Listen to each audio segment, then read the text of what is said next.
Assalamualaikum warahmatullahi wabarakatuh.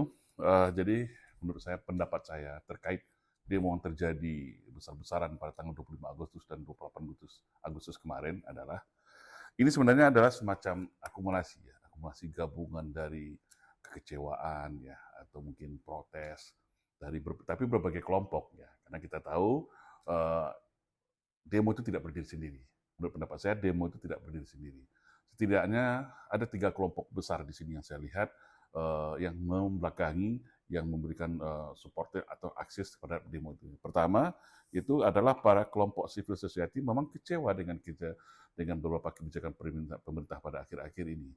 Kelompok civil society yang kita tahu bagaimana sekarang tiba-tiba BPJS dinaikkan, pajak-pajak yang mencekik rakyat, belum lagi berbagai kebijakan-kebijakan yang begitu kontras dengan kondisi masyarakat kita, dengan kemiskinan, dengan susahnya pekerjaan. Nah, kelompok civil society ini juga ditambah dengan mungkin akumulasi dari kekecewaan terhadap bagaimana kerusakan 10 tahun pemerintahan yang lama itu, tapi yang ketika diharapkan terjadi perubahan besar terhadap pemerintahan baru Pak Prabowo, tapi itu tidak terjadi.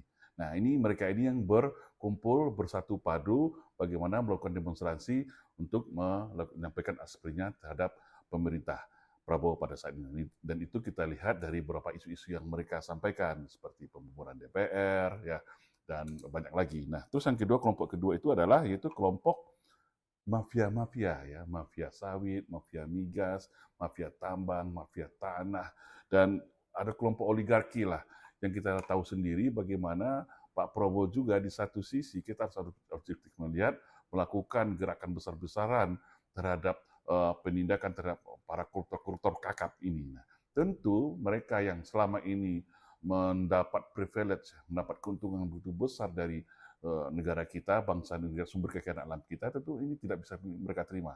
Dan saya melihat kalau kita tracking daripada buzzernya, metode demonstrasinya, nah juga ada analisis-analisis ini juga ikut ke dalam atau setidaknya dalam tanda petik menunggangi demo-demo yang terjadi 2 hari belakangan ini. Terus yang ketiga adalah kelompok elit politik yang selama ini juga mengambil banyak kesempatan, mengambil banyak manfaat ya, elit politik yang tahu dirinya mungkin akan di reshuffle atau diganti, sehingga mereka ini semuanya bergabung menunggangi demonstrasi-demonstrasi besar ini.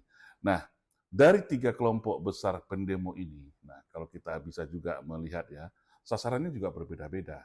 Pertama, kayak kelompok civil society tadi, yang saya lihat di sini target mereka itu adalah bagaimana Pak Prabowo ya